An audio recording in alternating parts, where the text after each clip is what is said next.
Selamat pagi dan salam sejahtera saya ucapkan kepada semua. Pada hari ini, kumpulan kami akan mewakili Institut Pendidikan Guru Kampus Sultan Abdul Halim untuk membentangkan kapasiti pedagogi pembelajaran bermakna iaitu KPBB semester 1 tahun 1 PISMP ambilan Jun 2021.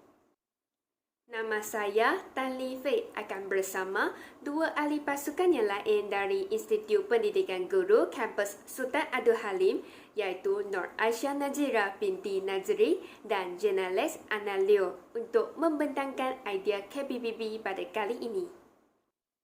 Saya akan menerangkan isi kandungan yang akan kami sampaikan dalam KPBB kali ini iaitu yang pertama, big idea, yang kedua, essential questions. Yang ketiga, pelaksanaan tugasan. Yang keempat, pengetahuan baharu. Kelima, faedah yang diperolehi. Keenam, cabaran yang dihadapi. Dan akhir sekali, cadangan penambahbaikan. Saya akan beralih kepada big idea. Big idea dalam pelaksanaan KPBB kali ini ialah amalan berhemah negara selamat. Berikut merupakan gambar rajabin bagi kursus yang terlibat dalam pelaksanaan KPBB kali ini. Kursus Fonetik dan Fonologi Bahasa Melayu, kod BNB 3013 telah menjadi induk kepada kursus-kursus elektif yang lain seperti kursus Pendidikan Islam, kursus Pendidikan Seni Visual, kursus Reka Bentuk dan Teknologi, dan kursus Pendidikan Keselamatan. Jadi, berdasarkan gelong ini, dapatlah kita mengetahui bahawa pelbagai kerja khusus berserta tugasan masing-masing telah menggunakan fonetik dan fonologi bahasa Melayu sebagai induk. Contohnya, kursus Linguistik Terapan Bahasa Melayu, kod PMB 3023, tugasan 3 CLO 4, telah menggunakan fonetik dan fonologi bahasa Melayu iaitu kod BNB 3013 sebagai induk dalam pelaksanaan KPBB yang bertema Amalan Berhemah Negara Selamat. Begitu juga dengan kursus-kursus yang lain. Kumpulan kami akan memberi fokus kepada kursus Linguistik Terapan Bahasa Melayu iaitu kod BNB 3023. Hasil pembelajaran khusus akan memberi fokus kepada CLO4 iaitu menghubungkan konsep transformasi generatif dengan proses pembentukan dan susunan ayat secara pembentangan kumpulan. Baiklah, setelah memahami bagaimana cara pelaksanaan KPBB, marilah kita melihat sama-sama essential questions bagi kursus BNB 3023. Saya akan memberi dua essential question. Yang pertama ialah mengapakah konsep transformasi generatif penting dalam sebutan dan intonasi. Yang kedua ialah bagaimana transformasi generatif dalam pembentukan dan susunan ayat dapat memantapkan komunikasi pelajar. Seterusnya, berdasarkan soalan tugasan 3 BNB 3023, dapatlah kita mengetahui bahawa amalan berhemah negara selamat telah menjadi big idea yang penting dalam pelaksanaan tugasan 2 BNB 3013 iaitu fonetik dan fonologi bahasa Melayu dan tugasan 3 BNB 3023 iaitu linguistik terapan bahasa Melayu. Jadi, secara keseluruhannya, pelajar dikehendaki mencari teks komunikasi persembahan kumpulan rakan anda dalam tugasan 2 PMB 3013 iaitu fonetik dan fonologi bahasa Melayu. Manakala dalam tugasan 3 linguistik terapan bahasa Melayu, pelajar dikehendaki untuk menghubungkaitkan konsep transformasi generatif dengan proses pembentukan dan susunan ayat dalam pembentangan kumpulan. Seterusnya, saya serahkan kepada saudari Nur Aisyah untuk pembentangan yang seterusnya. Sekian sahaja daripada saya. Terima kasih. Terima kasih saudari Tan Li Fei. Seterusnya ialah pengalaman yang kami peroleh sewaktu proses pelaksanaan tugasan. Pada waktu permulaan tugasan ini, selepas sahaja kami mendapat maklumat tugasan BMMB 3023 yang perlu dilaksanakan, kami menerima maklumat yang lebih mendalam dan mendengar taklimat daripada pensyarah penyelaras yang terlibat. Semasa sesi taklimat tersebut, kami juga diberikan peluang untuk menanyakan beberapa soalan untuk mendapat kefahaman yang lebih jelas. Seterusnya, sebelum memulakan tugasan, kami perlu membaca, memahami dan meneliti kehendak soalan dengan teliti. Selepas itu, barulah kami melakukan persediaan seperti mencari lebih banyak maklumat yang berkaitan, mencari bahan-bahan rujukan, menyediakan kerangka kerja, buat jadual, mencatat isi-isi penting dan berbincang bersama rakan juga pensyarah. Seterusnya, kami perlu merancang persembahan dengan menghubungkaitkan konsep transformasi generatif dengan tugasan fonetik dan fonologi. Tugasan ini memerlukan kami membuat analisis ayat yang berkaitan dengan konsep transformasi generatif berdasarkan bahan BMMB 3013, seterusnya mengaplikasikan konsep ini di dalam pembentangan, iaitu bahagian sebutan dan intonasi. Seterusnya, rujukan pakar. Sepanjang kami menyiapkan tugasan ini, kami telah merujuk rakan pembelajaran, panel webinar iaitu daripada pihak luar, para pensyarah, rakan-rakan sekelas dan juga rakan maya melalui aplikasi digital. Melalui rujukan pakar ini, kami dapat memperoleh maklumat dan kefahaman yang lebih jelas untuk menyiapkan tugasan tersebut. Antara teknologi digital yang digunakan untuk berkomunikasi ialah WhatsApp, Google Meet, melalui program webinar, Google Classroom dan Telegram.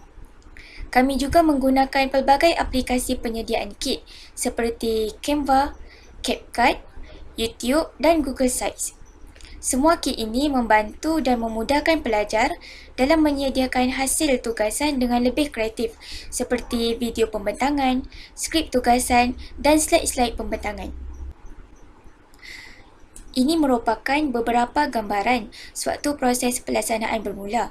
Sebelum pelaksanaan tugasan, kami mengikuti webinar yang bertajuk Pengucapan Awam Membina Keyakinan Diri yang disampaikan oleh alumni IPG Kesah iaitu Saudara Amirul Luqmanul dan Saudari Farah Sofia.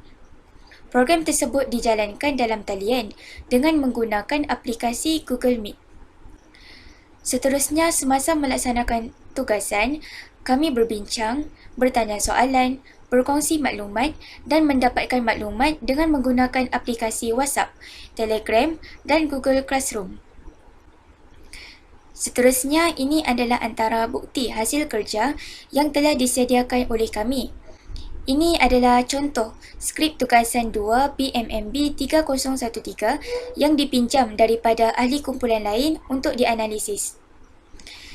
Kami perlu bertukar-tukar skrip tugasan 2 BMMB 3013 ini agar setiap kumpulan dapat menganalisis skrip ataupun teks yang berbeza dari kumpulan lain. Seterusnya, ini merupakan contoh slide tugasan 3 BMMB 3023 yang telah disiapkan untuk dibentangkan sewaktu pembentangan.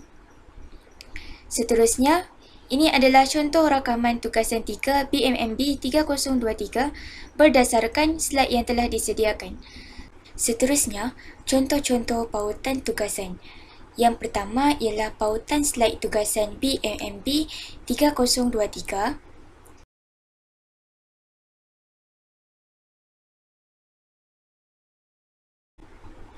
Seterusnya, pautan teks ataupun skrip tugasan BMMB 3013. Seterusnya, beberapa pautan rakaman tugasan serta contoh pautan rakaman daripada rakan sekelas dan juga ahli kumpulan yang lain. Ayat yang seterusnya ialah yang ditunjukkan iaitu secara umumnya amalan berhema dapat boleh dilihat pada slide yang telah dipaparkan. Baiklah, pembentangan akan diteruskan oleh Saudari Jurnalis Anak Leo. Itu sahaja daripada saya. Sekian, terima kasih. Baiklah, seterusnya kita beralih kepada pengetahuan yang diperoleh yang melibatkan aspek 6C.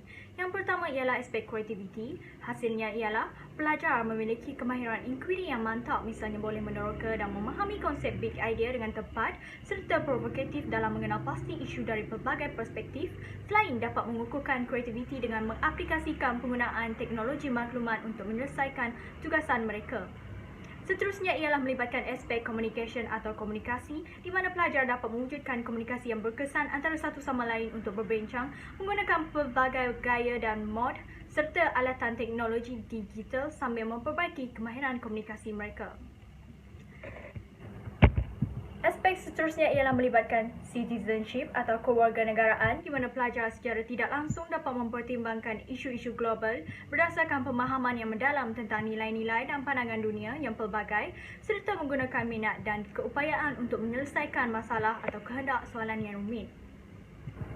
Pengetahuan baharu seterusnya dilihat dari aspek karakter atau sasiah di mana pelajar akan memiliki sifat gigih, tabah dan berdaya tahan serta berkeupayaan untuk mempraktikkan pembelajaran bermakna dalam kehidupan mereka.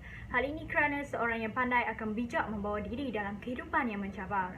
Aspek selanjutnya ialah melibatkan collaboration atau kolaborasi di mana pelajar akan saling bergantung dan bersinergi dalam kumpulan dengan menggunakan kemahiran berpasukan yang tinggi untuk mengurus pembentangan dan membuat keputusan bernas bersama. Mereka juga akan saling belajar dan menyumbang idea kepada ahli kumpulan masing-masing. Akhir sekali ialah aspek critical thinking atau pemikiran kritis yang memerlukan pelajar untuk menggunakan pemikiran alas tinggi secara kritis untuk meluaskan ayat, menggugurkan ayat dan menyusun semula ayat. Baiklah, seterusnya kita beralih pula kepada faedah yang diperoleh. Antaranya ialah kami dapat menghubungkaitkan kedua-dua tugasan BMM 3013 dan BMM 3023. Dalam hal ini, kami dapat memperencikan hasil tugasan dengan lebih baik kerana kedua-dua tugasan ini berada di bawah peak idea yang sama. Jadi, selain dapat menjimatkan masa untuk membuat tugasan, kami juga telah memperoleh pemahaman yang lebih mendalam mengenai apa yang telah kami pelajari. Seterusnya, kami juga berupaya untuk mengaplikasikan maklumat dan ilmu baharu yang kami peroleh daripada sumber-sumber seperti internet, pakar rujuk, pensyarah, kawan dan sebagainya. Daripada itu, dapatlah kami membaiki dan memantapkan penguasaan kemahiran membaca dan menulis. Daripada pengetahuan itu, kami kemudiannya mendapat keyakinan. Misalnya, saya dan rakan-rakan dengan beraninya telah mencuba nasib untuk memasuki pertandingan esei anjuran Dewan Bahasa dan Pustaka. Maka selain dapat menambah pengalaman baharu, perkara ini berikutnya dapat mendorong dan menambahkan semangat kami untuk menjadi lebih baik dan sentiasa membaiki diri dari aspek penulisan. Dengan itu, dari segi minat dan aspirasi pelajar boleh diambil kira dan hal ini juga telah mendorong kami untuk mencipta sesuatu di luar pembelajaran berpandukan model pembelajaran murid. Seterusnya, kami juga bekerjasama antara satu sama lain yang juga bersama kursus yang berlainan dengan menggunakan bahan yang sama. Selain itu, kami telah dapat memanfaatkan penggunaan di teknologi digital misalnya dalam menyusun dan mengatur strategi pembentangan kami. Seterusnya, kami juga telah dapat mengenali pakar-pakar di luar melalui webinar yang telah kami ikuti. Seterusnya, kita lihat kepada cabaran yang dihadapi. Cabaran yang pertama dilihat dari segi komunikasi secara maya. Dalam hal ini, kolaboratif memang wujud antara kami tetapi ia menjadi kurang efektif dan kurang berkesan kerana pelajar tidak dapat duduk di tempat yang sama untuk berkongsi pendapat dan membincangkan masalah bersama-sama. Cabaran seterusnya ialah dilihat dari segi masalah internet. Dalam aspek ini, internet pelajar yang tidak seimbang akan mengakibatkan pelajar tidak dapat menerima mesej yang ingin disampaikan oleh pensyarah, misalnya semasa berinteraksi secara atas talian melalui Google Meet atau Zoom. Cabaran selanjutnya ialah masalah rujukan buku yang terhad. Oleh kerana kebanyakan pelajar hanya boleh mendapatkan rujukan daripada internet, maka maklumat yang didapati oleh pelajar ini adalah tidak mencukupi. Seterusnya, kita lihat kepada cadangan penambahbaikan dalam pelaksanaan kapasiti pedagogi pembelajaran bermakna. Cadangan yang pertama ialah dengan menyediakan kemudahan rujukan secara dalam talian atau menyediakan web khas yang memiliki pelbagai rujukan berbentuk e-book seperti yang terdapat di dalam perpustakaan. Cadangan yang seterusnya ialah dengan memberi peluang kepada pelajar untuk mendalami dan menerka dengan lebih mendalam mengenai kapasiti pembelajaran bermakna pada masa yang akan datang. Dan akhir sekali, cadangannya ialah dengan memuat naik hasil kerja pelajar ke YouTube dan mendapatkan maklum balas daripada pensyarah atau rakan-rakan dari luar agar peluang berkongsi ilmu dengan pelajar lain dapat dibuka. Dengan itu, dapatlah kita menjana idea untuk menghasilkan inovasi. Jadi, itu sahaja dari kumpulan kami. Sekian, terima kasih.